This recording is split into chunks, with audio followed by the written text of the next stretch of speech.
Welcome to Season 5 of Rust in Production, a podcast about companies who use Rust to shape the future of infrastructure. My name is Matthias Endler from Rollout, and today we talk to Alexandru Ene, Principal Engineer at Prime Video, about building modern user interfaces in Rust.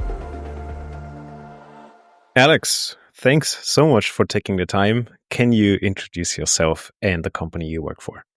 Hi, thanks for inviting me to do this. It's super fun.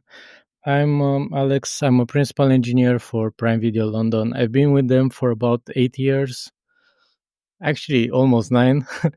And before that, I used to do video games, game engines, and such things at Ubisoft. And right now, as I said, I work with Prime Video on the Prime Video app that you have on your living room devices, and you do a lot of Rust there. So that's why I'm. Yeah. And when you say you did video games, does that mean you also used Rust for that, or was it in some other language? No, that was C++ and C# for Unity, but mainly C++ at Ubisoft. I don't know what they're using now. I left in 2016, and I learned about Rust in 2017, 18, I think 2017. So I didn't even know Rust existed. Actually, for the most time, I ignored it, thinking it's a garbage collected language. But then I saw this guy on YouTube doing demo scene type of things with Rust, which is this super tiny executables that do art and nice visuals and music. So I was like, oh, wait a second, it doesn't have a garbage collector. So how do they do all of this magic with memory that they keep saying? So that's how I kind of got into it. I used it then for some tiny emulators in the beginning. And then since then, I'm still building a game in my spare time with Rust. I would say that was my big Rust project outside of work and how I got into it. So that's interesting because you come from a C++ background, and I think a lot of listeners also have the same background. So what kind of convinced you of Rust in the end? Was it just the fact that it didn't have a garbage collector, or did you also learn to like the language at some point? So it was, I wasn't opposed to something other than C++. I just hated build systems in C++. They only work on Windows. I could only use Visual Studio. With CMake, it was always a pain. So when I saw something with Rust, just cargo new, that was mind-blowing to me. I mean, people from JavaScript and these other languages are like, yeah, we did that for ages. What are you talking about? But for a C++ guy, to do a cargo new or cargo run and things to just work, that's just mind-blowing at the time to me. And then I started liking bits of the language like enums, things like that. I really, really like those. But yeah, the build system was just magical. I still remember the first time I was watching this guy on YouTube, Ferris, and he was building some demo scene things, and he starts he's building an emulator for N64, I believe, and he starts a new project with cargo new and then cargo run. I was like, what is happening? This is just so cool. So that's how I got into it. Shout out to Ferris. He's also one of the first streamers I watched when I came to Rust, and he's just amazing. I guess everyone should watch his stuff on YouTube. It's still there. Highly underrated, I would even say, because he really built an N64 emulator from scratch. Not sure how far he got, but the idea itself was so great, right? And yeah, I wish he would do more Rust stuff again. Yeah. We make a petition to bring him back, or at least on the podcast we should have him. He's a good guy. Yeah. But in C++ you have things like Conan or package managers. I'm not familiar about the state of package management in C++. Can you enlighten us? So I never used any of those. I think they weren't that popular with game developers at the time. So all I was using is raw big Visual Studio, and then create a project and then make all my settings. And actually, I made a game with some friends that we ported to Linux, and none of us, like we use directly make files, not even CMake. So just put your files in the make file and then in the right place, and then it will work. But I'm not familiar with. I never use Conan. People keep bringing it up whenever I mention build systems, but I never tried, and I don't think they supported at the time Windows that well. I'm not sure what the status was. Um, Mainly, I'm a Windows developer. I never only recently I bought a Mac. I think there's something to be said about Conan not being officially part of the C++, how could I say, standard, or it's a separate project. And I guess there's a couple good things about being separate, but in reality, for something as central as a package manager in 2025, it's really beneficial to have that as part of the normal ecosystem, part of the runtime that you install. Yeah, and it makes for such a nice, smoother starting experience, I would say. So it is a little bit of a shame. But yeah, I haven't written C++ since 2018, so I'm so happy now. Because all of my side projects used to be in C++, like all sorts of mini game engines or whatever. So now I have used Rust for that, and now I use Rust at work. As part of your work, you also probably review a lot of code. How has that review process changed ever since you moved from C++ to Rust? So that actually is really, you probably know because you've interviewed other people, but I can tell you I'm so much more relaxed on code reviews. So for example, we do still have C++ code in my team for the thing we deploy on devices. We have a mini layer that abstracts the system there. So that's written in C++ and comes with the virtual machines and all that the UI uses later on. So that's in C++. And then in Rust code, it's just like paying attention only to, code is doing what it's supposed to do, not as what are you doing with this memory? Where is it coming from? Where is it going? Even with smart pointers or unique pointers, it's so easy to shoot yourself in the foot as a newbie. And that it's for reviewing code, it's definitely more relaxing. I think it's way easier to write correct code when it comes to memory access. It's just trivial now. The only thing I would say which helped Rust adoption a lot is that it doesn't require years and years of experience. So, for example, if I were to propose C++ for the same things I'm using Rust now for performance reasons, it would be so hard. It's so hard to onboard people onto C++. So unis, I did C and C++ in unis, but today that's not true anymore, and very few of them, the new grads even do C++, very few of them. So it's really hard to onboard them. It takes so much time, and with Rust, it's so much easier. It's just like so basically the team that switched to Rust in Prime Video switched from JavaScript to Rust, and it's fine. I mean, it's a new language. It has some onboarding, but imagine switching people who only know JavaScript and Java to Rust to C++. It's just gonna have crashes everywhere. Basically, it's a given. So, I would say for adoption from teams that know other languages, which isn't C++, it was way easier to onboard new people, even new grads or experts.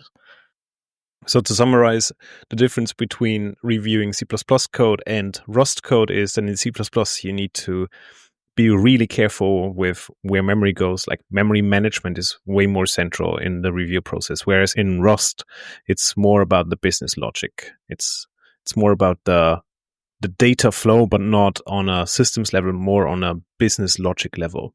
Yes, you're just verifying that this code is achieving what it's supposed to achieve, but not at the low level of what are you doing with this memory? Is it safe to access it? Where you're accessing it?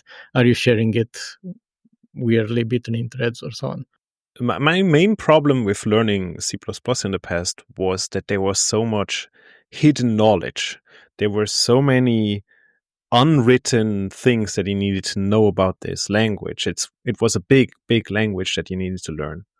Whereas in Rust, a lot of things are documented really well. And yes, there is a learning curve, but after this, you have pretty good documentation. You have the compiler helping you along, and the language feels smaller still. Yeah, the thing with C++ is everyone picks their own flavor.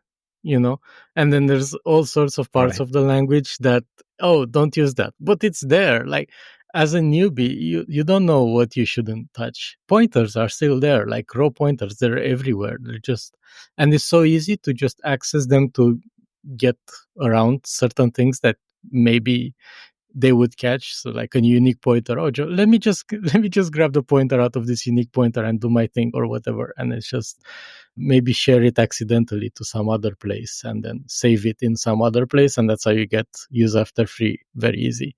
So that's the problem. Whereas other languages which are newer, like Rust, they don't have this kind of everyone needs to pick a subset problem. They're just use the whole language, is fine.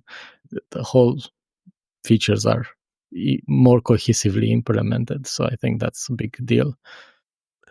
Well, one could argue that one main reason for C++ having all of these caveats is that it's a language that has historically grown over time and also is still compatible with C. I'm actually not sure if that is still true or if that's an urban legend by now. I would like to hear your opinion on this. And second, I think when you build larger systems in C++, you run into all of these really gnarly data management problems because this will kind of haunt you and bite you later. It doesn't bite you at the start, usually not at compile time. So you're kind of in a situation where later on you have a larger C++ code base and then suddenly these problems pop up. Yeah, I think there is definitely the aspect that it grew over time, and even multi-threaded programming became popular when I was in kind of uni or just entering uni, when like Herb Sutter and those guys were like, there's no free lunch. They were writing these articles that, so it it was a language that just couldn't have predicted how the computing evolves and towards multi-threaded and all of those things. So I think history definitely has a role. It's not like they implemented it wrong; they just didn't know. So, like, the multi-threading wasn't a thing until at this scale until way later on the history of the language.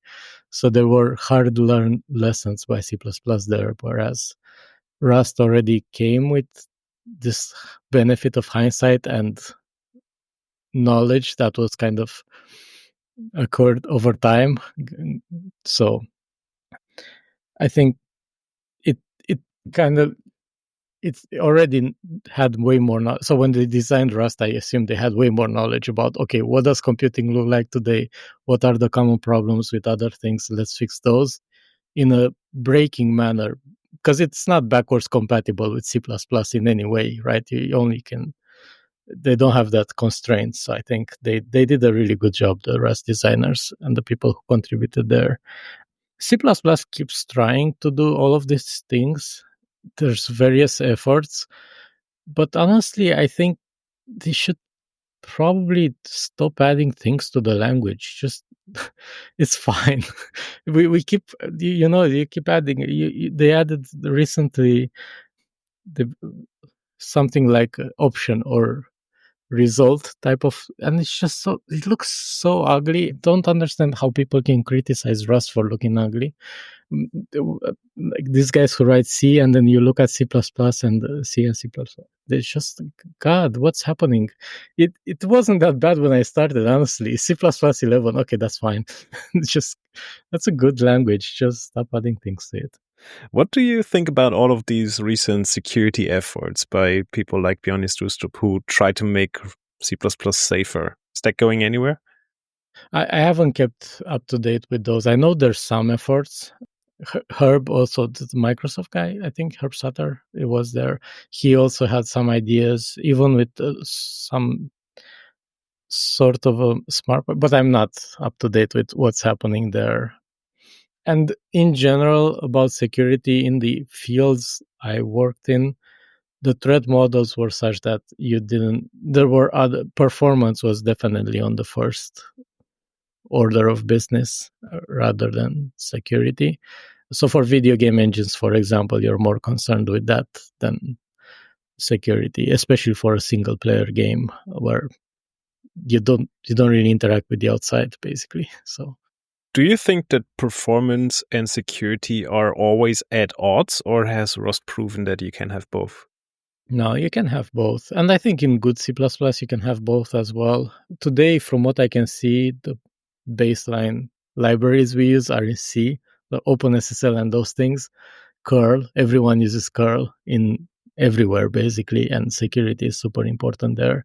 So I think you can get it in both languages, but with various degrees of effort. They're not at odds, but they, for certain languages, they take definitely more effort than others. Now, I'm not sure if you still write any C++, but if so, or even if you just read C++ code nowadays, has your way of dealing with the language changed? The writing style or what you consider good C++?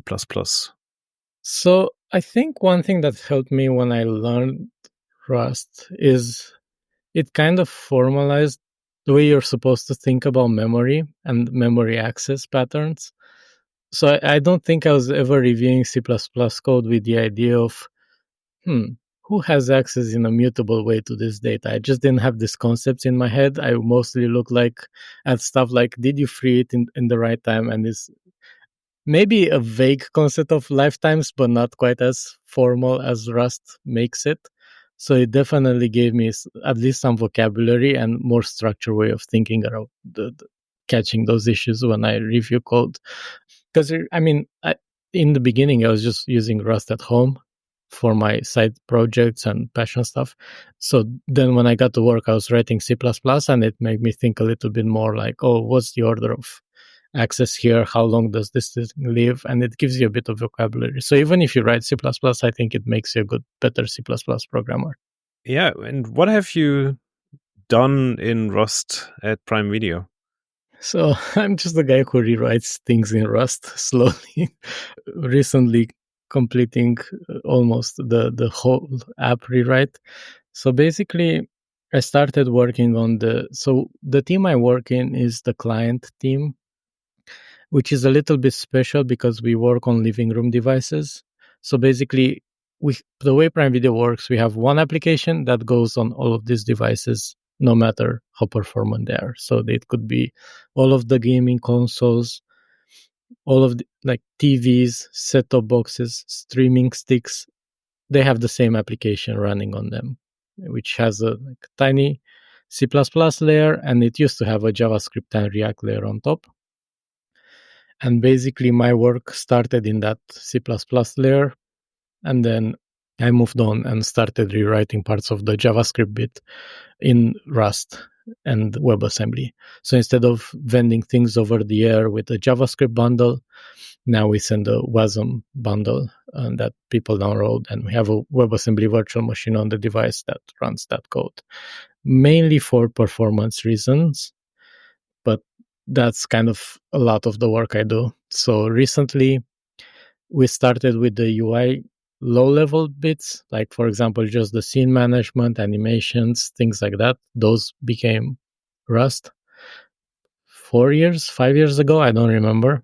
Maybe 4. My timelines are a bit wonky. But we started with a more baseline level. And then today we even wrote our own UI SDK in Rust to replace the React part. And now our UI client engineers, front-end equivalent, are writing Rust as their day job for about a year or so. So this application has already been deployed on a lot of devices. But you can imagine it's quite a few, given it runs on all of the gaming consoles, all of the set-top boxes you can think of, and TVs, Samsung, LG, Sony, everything. So yeah. And I guess it also runs on some of the consoles like the PlayStation 4 and 5 and the Xbox, I guess. Yeah, gaming consoles, PS4, 5. All of the Xboxes, Xbox One, Xbox One S. There's a lot of them these days, but yeah. So a few people might even have more than one deployment of your application somewhere. I wouldn't be surprised, because at least you have a TV, which if you bought it since 2017 or so, it's probably one of these TVs that has apps on them, so it will have the Prime Video app.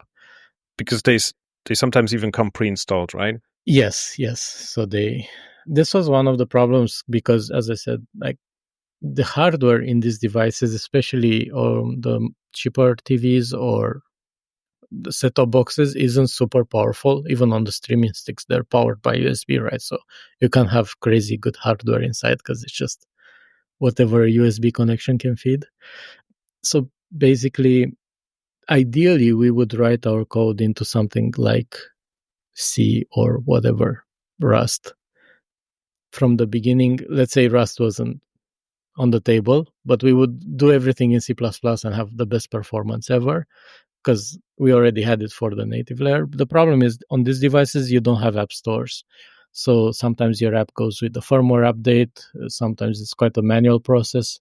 So that's why we move more towards JavaScript and React. So we can keep shipping bug fixes and updates to customers. As a consequence, performance wasn't fantastic, as you can imagine. And we had to put a lot of effort into optimizing that. And even so, it was very difficult. So Rust and WebAssembly helped a lot on the performance side. And it's code that you can still ship and download and has way better performance than a JavaScript code would have. Because if you imagine JavaScript today, you probably imagine it on a laptop or whatever, where you have JIT enabled, but on these devices you maybe don't have enough memory to even enable a JIT virtual machine like a V8 or whatever. So non-JITted JavaScript is just so slow. Most people don't know the pain. So yeah. Yeah, that's one thing. And the other thing is I'm not even sure about garbage collection on these devices, how efficiently it works, because it might be that eventually you run out of memory, or it's just very laggy. It gets slow when you use it for a longer time. Did you ever encounter that? Yes. So we trigger, so because garbage collection is such a problem in JavaScript non-JITted, we disable garbage collection if we have an animation playing, and then we call GC on the VM manually whenever we know it's safe to do a little bit of stalls, Oh, wow. like your idle or whatever. So that was a huge problem as well for us. Because these devices run for a very long time, and sometimes people have them on for hours and maybe even days at times. You can't really just, close it and start it back up again. That's not an option. Well, we do that if we when we this was better experience, by the way, than we're gonna get there probably, but because you have exceptions, if something unexpected happens, you can just catch it and reboot the whole app. We lost that with transitioning to Rust, so I kind of miss a mega try catch kind of situation, especially with WebAssembly where you don't have stack unwinding and you can't quite do the same things. In raw Rust, you could unwind the stack. That's true. You could technically panic or throw an error and then unwind on that, right? Or yeah. If you have a panic, you can handle it if you wanted to. But if you cross the Rust to WebAssembly boundary, this is where things get really hard. Yeah. So in WebAssembly, it's not possible today. So we lost some features, I would say, but at least it's in general very stable. But if you do have a panic, it is a very unpleasant experience. And actually, one thing I would say, writing panic-free code in Rust is extremely difficult because you can't quite know when a panic would happen. It could be in one of your dependencies. It could be anywhere. It's not like you can't do anything about it. So one of the panics came, I remember because we got paged because of this edge case somewhere that had to do with the way third-party library worked. When the third-party library detected that you shouldn't call certain things in a certain way, it would panic. It was like, this is incorrect, but then the customer has no app anymore, man. What did you do? So then we had to kind of like fix that and patch it and return a result, because the degrees of correctness people sometimes attach to things, I feel they're a bit too much at times, where we could be a bit more lenient, return a result, but don't take down the whole thing, because in some deep library somewhere you found some inputs that were a bit dodgy. So if I started such a project, I'd be concerned that I could never update my deployment. Once it's on this box, it will stay there forever. And sometimes people don't do any updates on their devices. So it needs to be sort of perfect, or at least very close to robust. Was that a concern going in? And probably you already had the problem before Rust, so it wasn't a new problem. yeah, we already had the problem. I mean, the Rust code we download as a WebAssembly bundle, so that didn't change. This doesn't sit on the device forever. This is just every time you start the app, we download a new app, right? If one was released. On the C++ side, we did. This is why a lot of low-level code that managed our UI scene, like doing the animations, creating the scene tree with the nodes, the hierarchy of nodes, and all of that was in JavaScript initially. Normally, browsers or other UI engines do this in C++ for speed. But because I had that fear that, man, whatever I write here, we write and stays here mainly forever, is not quite true, because if something happens, you can ask for an update, work with the partners, but it's a very expensive, time-consuming process, right? Because Yeah. every update would be different. They multiply very fast. So we solved that by minimizing the amount of C++ code that you put on device and has to be there. But then we suffered for performance issues due to the fact that we moved it to JavaScript. But in the meantime, we got lucky and WebAssembly got invented, and we could take that technology and deploy it and then vent Rust code over the air. So now a lot of people have some Rust experience, maybe even some production Rust experience, but they've never really written a platform, because to me it sounds like what you're building here is way more foundational than what people touch on a regular basis. Do you have any tips for people who would start with such a large project? Or would you even disagree and say, well, it's not really a platform because we already still have the old C++ layer below, but we just replaced JavaScript with WebAssembly? it was easy for us because we had the backup of switching to the JavaScript version, right? So when we were doing this project, it always starts as an experimental, let's see what could happen. Mm-hmm. It's not exactly like that, but it starts a bit as a research project, and you have a way to go back to the old app. I think one thing I would say about, because we replaced React with our own UI SDK eventually, and that is a pretty big project.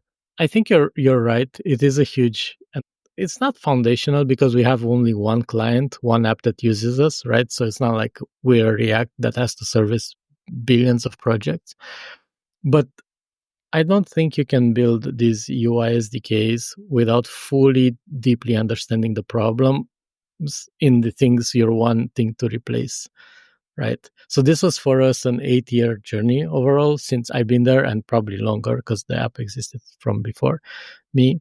And the lessons that you learn are very important in the success of any future replacement. So I would be very cautious in allowing, like, for example, if some team comes to me and they say they want to rewrite something in Rust, the first thing I would test them is like, how deeply do you understand the problems with your current system? Or are you just a fan like me? And it's nice. I obviously am happy when these things happen because I like the language. But I think if you want to be successful here, I would say it's really, really important to deeply, deeply understand all the pain points with the previous thing and advantages, right? Because it's not like we rewrote some JavaScript in Rust and it's better. Some things are worse. Like I can't panic anymore, which is really difficult to never panic. Okay, so access an array at the wrong point, that's it, no more app. This didn't happen in JavaScript, So it's a trade-off always, I would say. It's so true, because you need to understand where you're coming from, and you need to understand your problem domain. If you don't have that knowledge, you're missing out on more than 50% of the advantages of porting to any new language, such as Rust. And a lot of people, they just think they move to greener pastures, whereas in reality, they just switch one problem with another. It's really true. And like, we didn't start like this, right? We started with just doing the things we knew Rust would do a good job at, because we already knew we did a bad job at in JavaScript, which is managing the tree of UI elements. So we moved that away from C++ into JavaScript for updatability. But we knew the trade-off there. We built it and we're like, oh God, this is so slow, but at least we can update it.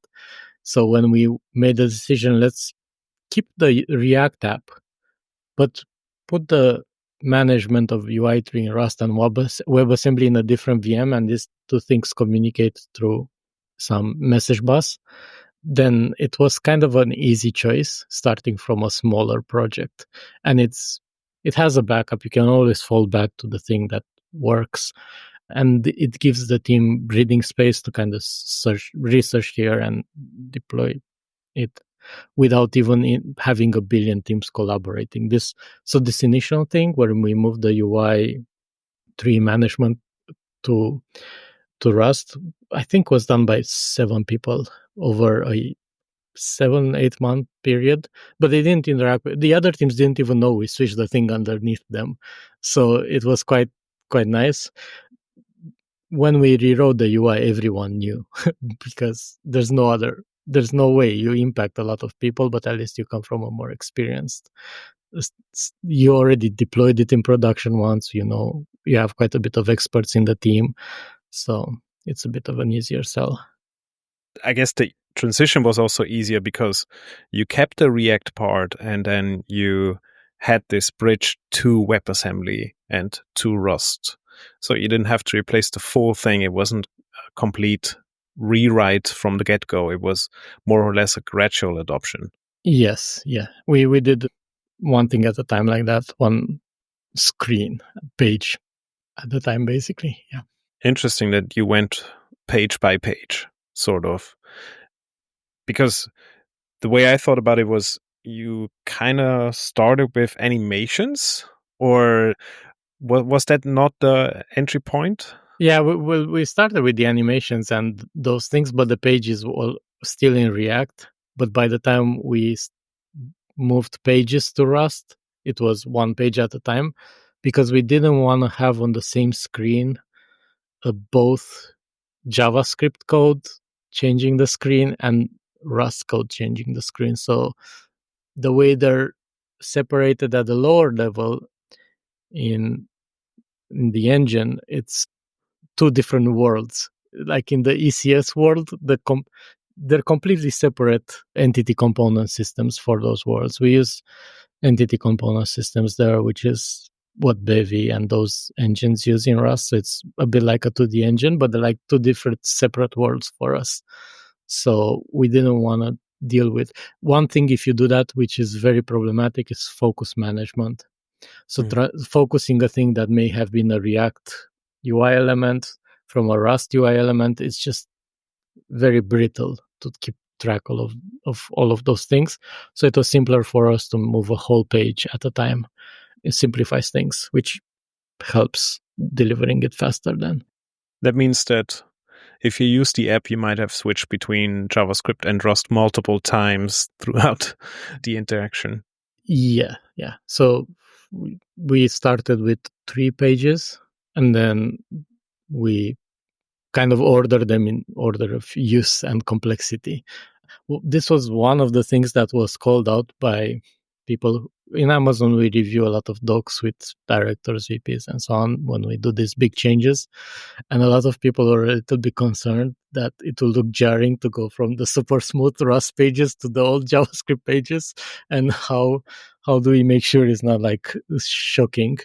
But it was fine in the end. I mean, it was unavoidable. So. Did you start with the slowest pages or with the least used pages, or what was the strategy? Well, we started from when you start the app, you see the user profiles. So first we replaced that profiles page because of few reasons. It allowed us to put some code in production. It wasn't a complicated page because it's like 3 buttons with a bit of animations. So we didn't require that much UI engine bits to be built. One thing to remember is this UI engine didn't exist, right? So it was developed at the same time with the app pages. So we picked something that didn't have too many widgets because the UI engine team that made this kind of React in Rust equivalent could build like the concept of a button, of focus management, and that's it. And then we started with that profiles page. And once you selected it, you go to the main app page where you have all your movies, and we call it the collections page. So the main app page was the second one that we replaced. And then from there, that was the most complex one. And then from there, we just replaced things on the journey to playback, basically. It was more in order of complexity plus use, I would say. Do you have any metrics in terms of usage of the app? Did you see the number of panics spike or the latency go down? We saw latency go significantly down, especially input latency on the worst devices went from stuff like 400 something milliseconds on the worst device to 30 milliseconds. So it was a huge drop in input latency, mainly because the way React works is very complicated way, and it does a lot of work to figure things out and to figure out like diffs in the tree, and layout is also very slow. So we simplified a lot on that critical path while allowing for certain cute features like every property could be animated and things like that. So simplifying those allowed us to have quite a huge gain in performance. That plus Rust being Rust and WebAssembly just being a faster option than equivalent JavaScript code. So it was I would say 2 optimizations. One in the logic that we simplified, and then you get the base layer performance boost from Rust. I can certainly relate to that because, at least to me, when I use any of these applications, the input feels like some of the slowest parts of the entire application. It's like annoying if you type a letter, for example, and it takes ages for it to appear. And it annoys me to no end. So it must have felt like a free upgrade of my hardware somehow. People did message me that they knew I work. So it's like, oh, you finally updated it on my TV. It's like, yeah. So you could definitely tell, especially since this rollout is usually gradual, because we wanted to also monitor if they impact like business metrics, if people use the app more, watch more video, and those experiments are a bit more long running, so not everyone got it at the same time. Yeah. Did people only notice it based on speed, or were there also any UI differences? So did you tackle updating the UI at the same time, or did you try to be one-to-one compatible with the old version? We were, well, neither. So both the old version, so both JavaScript and Rust, so the Prime Video app went through a redesign, and the redesign happened on both JavaScript, and then the Rust bit implemented the new look only. So they were both of the UIs were getting kind of a redesign, and then Rust came and just did the new thing. We didn't try to do much more than add a few animations, I think, here, but very few. So you have a bit of a, because we wanted to showcase layout animations. Those are animations that move an element in such a way that it requires you to recompute the layout of the other elements in the scene, just to showcase that it's really fast on the new UI engine in Rust. But that's just, I think, in 1 or 2 places used, or it was. We try to keep them as close as possible, because then it kind of invalidates all the, you can't quite attribute, oh, why did people use the app more on Rust? Maybe it was because of the animation, or was it because of it's hard to find the cause. So we try to be as one-to-one with the JavaScript version as possible. Right. The new version had better performance, and I'm assuming it also used less memory. Did that mean it allowed you to do more with the devices eventually? Because now you had more headspace. Now you could experiment more. On the memory side, we use more actually, because we have still the JavaScript in the same, like we didn't delete JavaScript code if we have it in Rust, because we kept it there if we needed to switch to a fallback JavaScript, full JavaScript experience. So overall, with memory, that became quite a bit higher, I'd say, because now it's like two apps there. Obviously, as we port things over, the JS part will be deleted or minimized for things like just having logs there or whatever. It's another kind of free thread that you can shove things to with a message bus, and then it can do some work. For example, right now we send metrics and logs from JavaScript to our backends. So from Rust app, we collect them, we send them to JavaScript. JavaScript massages them in the right JSON format and then reports things from time to time. So that bit probably is not as critical to delete, but yeah.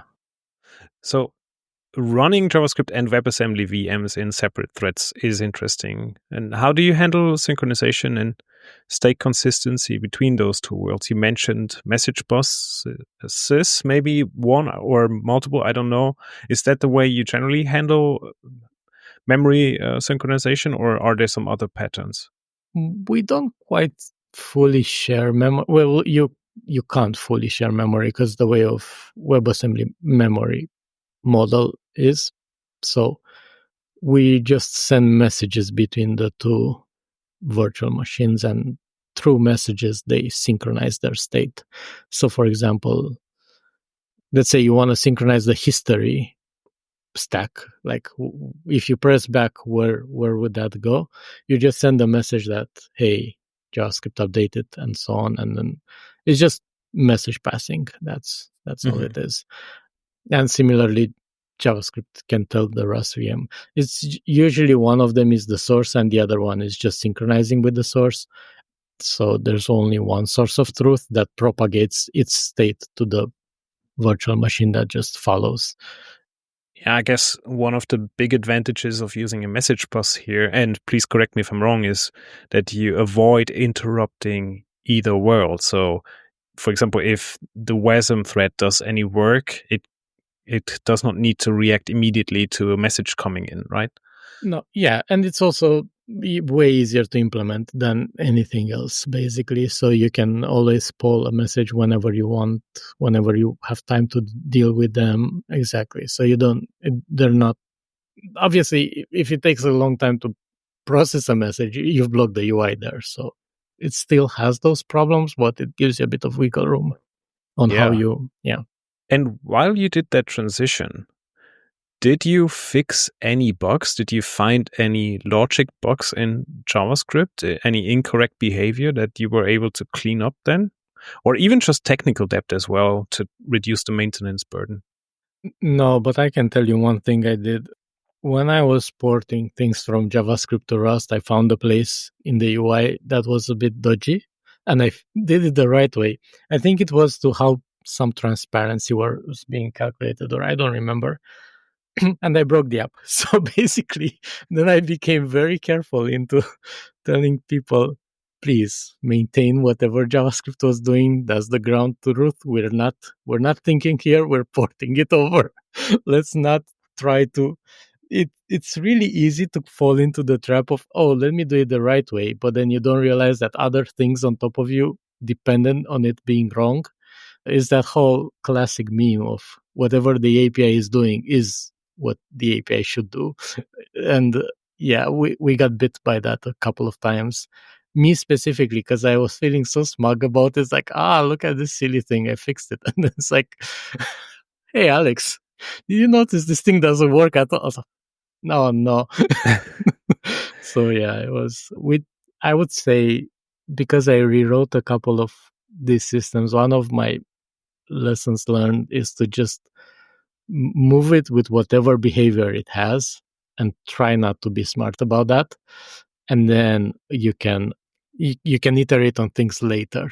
But it already, these projects of rewriting things, I feel they take longer than people expect, especially since they're usually quite optimistic. It's like, what's so complicated about a UI tree? It's just a tree, has some properties, you update it, you traverse the tree, you update the children, and you can do it in a week if you're very naive about it. But then it turns out it takes a year, and then every little bug in the thing needs to be translated, because there's stuff that depends on those bugs that people put workarounds for, and then they work differently if you change your code. So I would just keep things as they are when I translate them to a new language and then iterate on them. I would say I would advise against trying to fix anything. Yeah, I fully agree with that, because otherwise he would tackle two problems at once. So I know a lot of companies who did the same. They started to put over the old logic, including the bugs and everything, and then start to clean up. That's a way more productive way to work in that area, especially for people that are especially for people that are not comfortable or not experienced with porting code. It's a skill that you need to learn. It's a different skill than writing code from scratch, because you're taking code that already existed and is running in production. Yeah, and what's correct in this scenario is the behavior that is already there, not what you think should happen. So yeah, what correct means changes if you're replacing a system, I'd say. Yeah. And speaking of old behavior, you must still be able to handle old devices as well that don't support WebAssembly. Do you have two code bases or two separate code paths or some sort of fallback? We still have the JavaScript pages that are maintained in parallel, I would say. They're not getting all of the new features, like all of the new animations and whatnot, but because there's significant, even at low percentages worldwide, those are a lot of customers that are still, due to historical reasons, they're getting only the JavaScript pages because we didn't put Rust on the C++ layer yet. So we still have to maintain those, and we're going through efforts of kind of backporting this native WebAssembly VM so we can allow them to run WebAssembly. But for now, they're both maintained. Okay, so that means we are in 2025 now. How big is the code base nowadays, and what's the team size? So team size is around 100 or more contributors to the whole project. We have a lot of people from backend teams that just want to surface some messaging or something like that, and they have to write a bit of UI code. So that's why the number is so high. And maybe on the code base size, below 100,000 lines of code and more than 50, I would say. I didn't check it recently. Also, it's a little bit hard to check because we rely heavily on macros, because we replaced React and we wanted to give people this kind of JSX-like experience of compositing UI. So that expands quite a lot. So maybe you write 5 lines of a macro where you compose some UI elements, but then the code generated by that is quite significant. So it's hard to tell. Yeah. How would that feel like if I were to write a component in that system?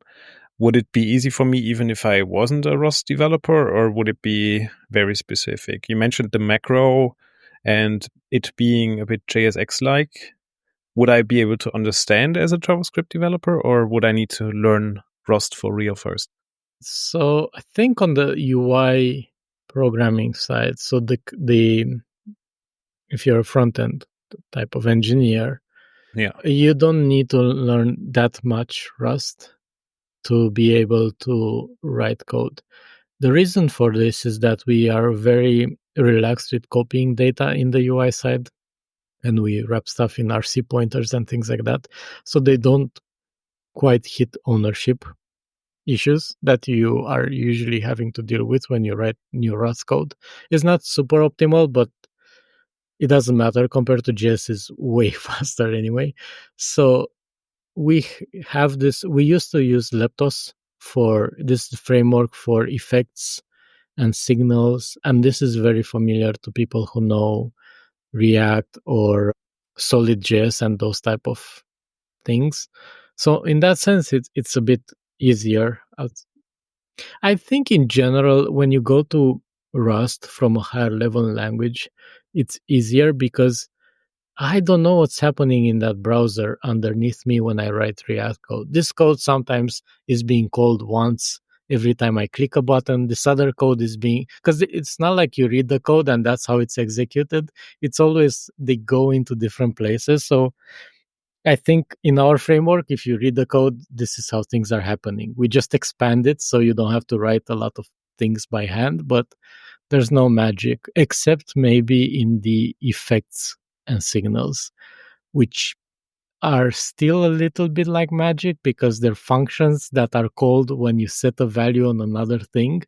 How does it know to call the function? It's just a little bit, it's not quite intuitive, but it is intuitive to people who know React because they got used to like effects and this type of behavior. For me, it was just so weird to have this kind of, oh, whenever, what's happening here? And it turns out what's happening is very ugly.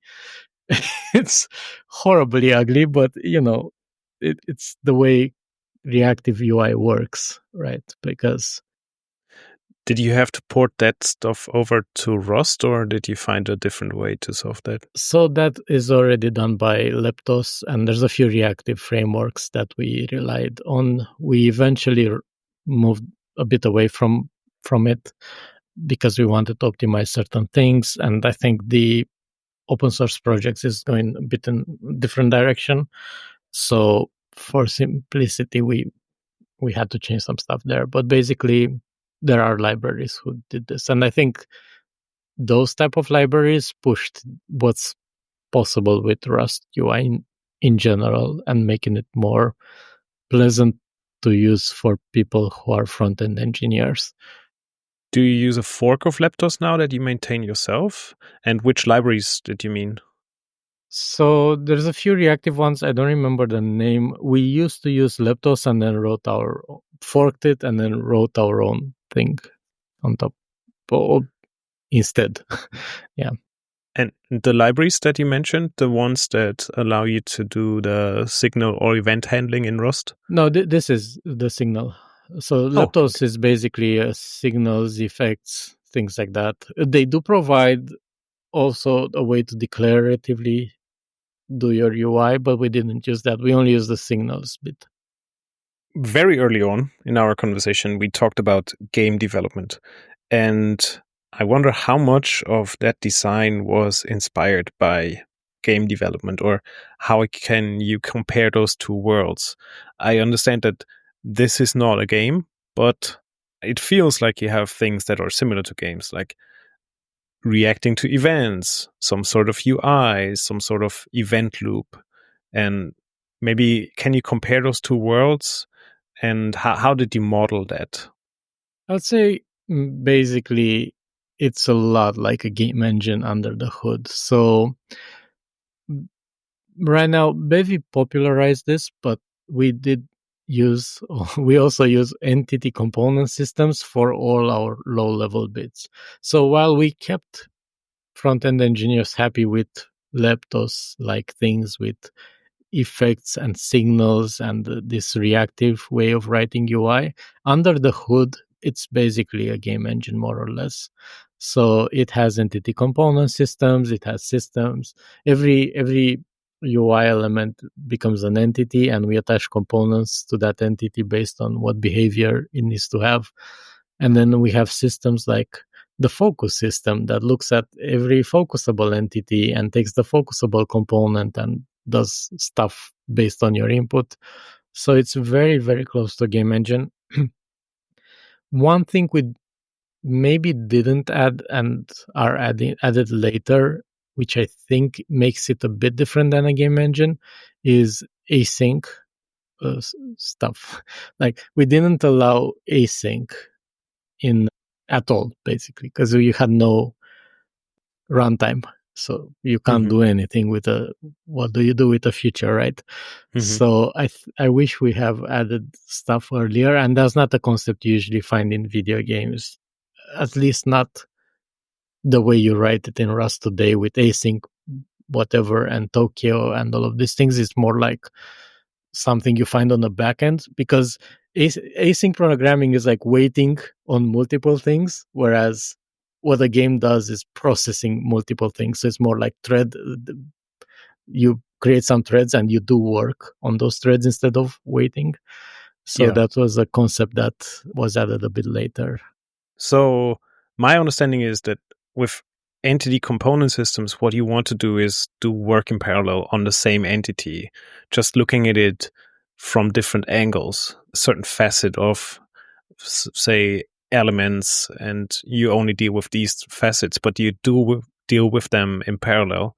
Whereas in a classical, let's say, I/O bound system, you deal with things concurrently as they come in. And so is that where those two worlds collide, where you have events that are handled asynchronously or concurrently, whereas you kind of want to update the UI in parallel, or you want to update all of these properties in parallel with your entities? So the place where they kind of interact is when you have UI elements that are waiting on a network call. This is not very common in video games, but is very common in UI applications that most of their data comes from some backend. It is a little bit on games because you get data from disk that you process, and then it gets to show up on your screen. But async programming is a bit foreign to game developers, as understood by like this kind of idea of a promise or a future that you pull on, and it's not a thing that happens often in games, I think. So because our UI engine is very driven with responses from the backend, I think we could have added async stuff a bit earlier. I personally, so I was the tech lead on this project, and I think it was a bit my fault because I didn't quite fully understand async, because it's just, I think async code is very useful, but it's also very hard to read code and have a mental model of how it gets executed. And for this reason, I decided to, okay, let's keep it a bit simple, not have any async, and then give you some callbacks. But then it turns out actually some things would be simpler with async if you don't overdo it. So we added it eventually recently. So now you can declare a UI component that shows a spinner or something, and it will automatically be replaced by something else when we download some data. And that's done with async now. We call it deferred components, I think they're called in the wild. But for those scenarios, I think that's where it differs from a game engine. But other than that, all of the graphics, all of the traversal of things, all of the entity component systems that we have are very similar to a game engine. Yeah. I could also see two approaches to that problem. One would be the simple way to say you have a proxy around your component, and the component itself is completely sync, whereas the data proxy that is around it kind of is async and then passes in the data that it receives, right? That is one way. And the other way would be to say, let's completely embrace async and do everything async, even in the components. And it feels like you went from one to the other at some point, or you changed your mind on this. We didn't. So we went with the first one that you described. So basically, you kind of wrap it into something, and then because it's a async block, you can write your code and await on network calls a bit nicer, create the UI component, but then the UI itself will be just it replaces something in the tree, and that's just normal code once it ends executing that feature. This is the difficulty with async code, is very kind of viral. It just spreads everywhere, and then you need to have this nice sync points with non-async code, or you either go all in and it's async everywhere, but we didn't do that. We just allow a sort of a wrapper. It goes into a task that executes it, and at the end of the day, the UI code you're gonna get is gonna be normal code. It goes out of that future at some point. Usually once we're done with the processing of a network call, or some message bus that waits on JavaScript or something. Yeah.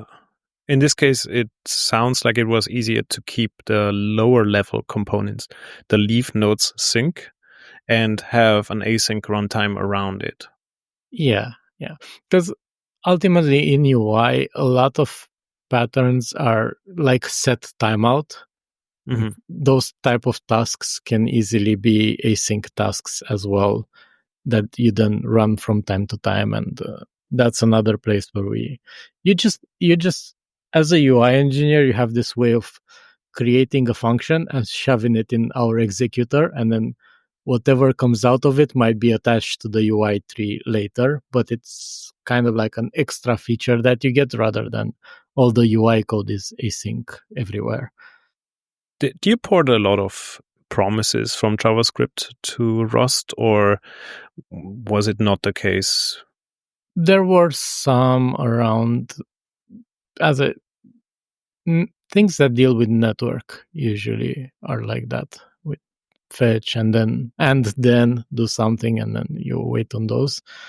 We have just a way right now that you can say you write an async function, you do your await however you want, and then you take that feature and send it to us with our API, which is add task, and this is the task, and then we pull it whenever we have time, usually per frame. But yeah, that means you don't usually use the vanilla features. You have async functions for the most part, and then you pull them from the outside, but you don't build up your own future as you would with, let's say, a vanilla JavaScript promise. No. Yeah, it's an async function that returns And will you be able to use some of the newer features of CPUs nowadays with SIMD, for example? So we do work a lot with the WebAssembly. So we contribute to the WebAssembly VM. This is on GitHub. It's a WebAssembly micro runtime. So we were quite involved there with the community, and also in the WebAssembly community working group. So we worked there on adding threads to WebAssembly. SIMD is another thing that we are quite keen on. That was already done. So with these things, it's a little, we're suffering from our own eagerness of using things, because you want to use the latest things and you're contributing to them, but then it kind of creates a build time decision on our side, because they're not, the WebAssembly bytecode is not backwards compatible or guaranteed to be backwards compatible, let's say. Well, maybe with SIMD it's not, so you need the feature enabled. With threads, you're missing some functions, so you could make it work, but it's not great. So we're a little bit careful of how many of those builds we issue from our pipeline, because we don't want to overly complicate our pipeline. So it's a bit, it's a tricky thing. It didn't help that much because we're not doing a lot of things that where SIMD, for example, could help us with. Maybe if we re-architect some of our lower level systems, but we are definitely looking into it and contributing. So yeah, we're interested in those. It's definitely a hot new space, and there's a lot of things going on. I also know that there is a concept around garbage collection in WebAssembly now, or at least there's a work in progress sort of draft for this. That's kind of crazy as well. And I'm not sure if there's any work being done around panic handling in WebAssembly, which would also be kind of interesting, right? As far as I know, there was some work done on stack unwinding, which is the missing bit that we have on around panics. There's kind of these two. WebAssembly is funny because there's these two or more factions that work on it, and they have completely different use cases. So the browser vendors, they care about completely different things than people in the IoT space care about. So no one who works on IoT-like devices that I know is excited about garbage collection. Because it's just extra stuff, right? It's useful as a concept, and it's useful when you talk about maybe communicating with, but it is a project that I think was useful for so many use cases that it now suffers a little bit because of it, because it's pulled into all of these different directions. So there's also compute at edge type of things that use WebAssembly, and those situations have completely different hardware and feature requirements than someone using it on a IoT device, for example, or even us on TVs. We're kind of in the middle because they're not IoT devices, but more simpler is in my view better. And then there's the different use with the web browser. So right now, WebAssembly is this hotbed for like solutions in all of these different fields. I'm quite curious how it will evolve. But yeah, it is definitely evolving quite fast, I would say, compared to other standards or things. Right. Finally, you're a principal engineer, and you have a lot of experience now with working with these worlds, JavaScript, Rust, C++, WebAssembly. My question is, how do you train a team to be productive in Rust without losing any momentum? What are your learnings? What would you do differently now if you started over? How do you get a team from zero to production with Rust? This is like really difficult. One thing I would say, and I found it successful, is starting with a small project that's quite self-contained was critical for us. And that's for two things. First thing, you get used to the language, and you get used to even things that people don't quite think about when it comes to rewriting things in Rust. At Amazon, we have fairly good, let's say, ecosystem inside of the company. But if you're at a company that doesn't have that ecosystem to rely on to deploy some Rust code, even deploying something small and keeping it self-contained is going to pave the way for other people to be more productive in the future. And that's why I think starting for a small project is what I would definitely advocate. Another thing that I found successful is finding a place where latency or speed matters to whoever your customer is in there. So for us, for example, having smooth animations mattered. And that's how the first project started for us. Just do the low level tree management, move these UI elements fast. And then people were on board with it because we thought, yes, of course, smooth animations. What do we have to lose? And that some companies maybe have different maths they do, but for example, if you think about at our scale, a team of 7 engineers for a year is not a crazy investment.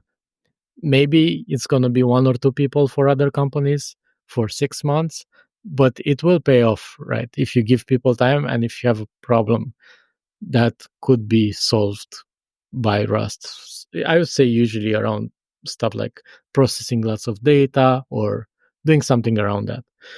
And that's kind of an easy way to get your foot through the door. How do you use it at scale is then a little bit more tricky. And I think here, for example, we could have done better. So once we did the port of the UI engine, even then, the team didn't start with 100 people. It started with maybe 15, and we grew and grew and grew. The problem is, after the first 2 pages, we were so successful that we minded it. Okay, now everyone, you're using Rust because look at this. It's cooler, it's faster, it's smoother. People use it more at home, use the app more, they watch more stuff, they don't abandon sessions. As we saw boosts everywhere. But the problem is, then you have so much more new people than people who can help them in code reviews, and then it becomes a little bit more difficult. So I think they're having a more gradual adoption curve would have been nicer. And that's the thing. You asked me what I would do better. I would advocate for us to put the brakes a little bit on moving absolutely everything all at once, and just iteratively delivering, because it's a little bit like throughout. What I would say is this kind of things where you propose something like, let's move this thing to Rust, or let's build this new thing in Rust, and so on, or in any other language. It's a little bit like betting a little bit of the trust that you have in your group or your peers. So you gain a bit of trust, you ship something, you gain more trust, you bet your trust again that you have accumulated on a new project, and this is how you can keep the momentum growing as a technologist, in my view. And yeah, I mean, there's also like, maybe I'm survivorship biased here, but if you make the right bets, it's usually fine. If you bet all of your trust on some mega project that then never ships, then it's going to be really difficult. So I just take more careful bets where I know I have a fairly good chance of delivering. On the training side, actually, this is a thing we're still figuring it out, because people learn so differently, and I'm kind of oblivious to this because I'm the guy. I don't know, read the book, guys. What's the problem? Just, it's a book. We have time to read it. But not everyone learns the same way. So I think having a better way would be we're trying to do now some courses and things like that, a bit more applied to our UI engine. We have some documentation, but it's more like, it's knowledge that you get from your peers today. It's not like, oh, I'm consulting the documentation and I'm learning. It's like, some experienced guy told me in a code review, this is better, so I'm doing it now, and then I'll tell someone else. So this kind of like, I don't know, knowledge we're trying to make a bit more, to spread it in a bit more organized way through some courses and things like that. Another thing I would say, in Rust specific case, that really helped us, especially, everyone's moving fast. We want to ship fast. Everyone who has time to write documentation, right? One thing we did well was we heavily relied on the ability to write examples in Rust. So example.rs, right? So everything has an example. All the UI elements, we have hundreds of examples in people usually use VS Code or Z. I ported our launch JSON to Z. But basically, we have hundreds of examples you can pick from, run, and see how they behave, put some breakpoints in a very self-contained place. So I think that helps for onboarding new people, having like a big amount of examples, especially with bigger projects. So you can kind of get an idea of what's happening easier. So that's what I would say. But yeah, starting small and then gaining a bit of momentum, doing a bit more and bit more is definitely the way. Definitely structured training is really important. I guess that's also why we are here. So that's kind of nice.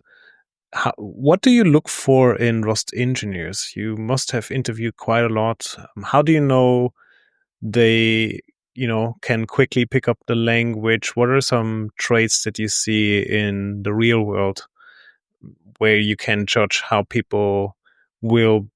people will be successful with that language or not? Oh, this is actually quite interesting, because we don't test people for language skills on hiring. So, in my opinion, as long as you don't, some people just don't like the language and then they can move teams or whatever. But basically, I don't think it's that special. I think the whole Rust is hard to learn thing is just something that it's a meme about this language. I never quite got it because I kept trying to learn C++ for 10 years, man. You know, you have no idea what hard is. Like if you're telling me Rust is hard, like try C++. But so in my view, I think that's a non-issue. And in general, so at Amazon, and actually I think all of the big tech companies don't quite test on specific language skills, because I think it's assumed that you'll figure it out and learn and so on.